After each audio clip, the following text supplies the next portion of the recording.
घेतलेली आहे आणि म्हणून त्यांचा सुद्धा कारण त्या सामन्यांमुळे आपल्या गावाचा अजून नावलौकिक होतोय, सगळीकडे गावाचं नाव आपलं जाहीर होतंय, सगळ्यांकडे पसरतंय आणि ही अतिशय चांगली गोष्ट आहे आपल्याकडे.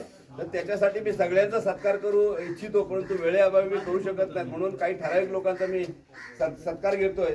तर त्यांनी स्वीकारावा, कोणी नाराज होऊ नये. मिलिंद रमेश सुर्वे हे अध्यक्ष आहेत लाटघर प्रीमियम लीगचे, तर त्यांचा सत्कार मी सन्माननीय मंडळाचे सेक्रेटरी नागेश टेमकर यांना विनंती करतोय की त्यांनी श्रीफळ आणि पुष्प देऊन सन्मानित करायचं. मिलिंद सुर्वे,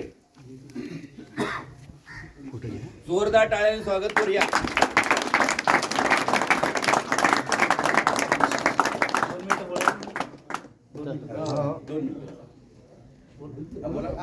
सगळ्यांचं हार्दिक स्वागत. आणि हा जो सन्मान आहे तो आमच्या क्रीडा समितीतल्या प्रत्येक सदस्याचा आहे. जेव्हा जेव्हा जरा कठीण प्रसंग येतात तेव्हा क्रीडा समितीचे सर्व सदस्य ते खेळाडूंपर्यंत पोहोचतात. आणि असा प्रसंग आपल्या क्रीडा समितीत आला होता. त्या रात्री सकाळी 6 वाजता आपली कमिटी सगळ्या तालुक्यातल्या खेळाडूकडे गेली आणि त्यांना इथे खेळण्यासाठी भाग पाडले. त्याबद्दल क्रीडा समितीचे हार्दिक बरोबर हेच काम आपल्याकडनं झालं पाहिजे, कारण समितीमध्ये क्रीडा समितीमध्ये नुसतं राहणं हजेरीसाठी तर काही उपयोगाचं नाही.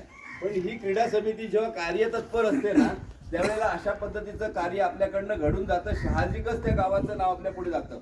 म्हणून ह्याने जेव्हा क्रीडा समितीमध्ये किंवा कुठल्याही समितीमध्ये जी आपण नावं आहोत ना, त्यांनी हिरिरीने काम केलं पाहिजे, तर खऱ्या अर्थाने गावाचा विकास होऊ शकतो.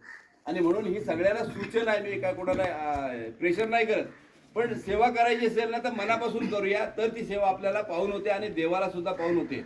आणि म्हणून जोरदार टाळ्याने त्यांचं स्वागत करूया. कार्यरत असलेले विजय हरिश्चंद्र गोरुल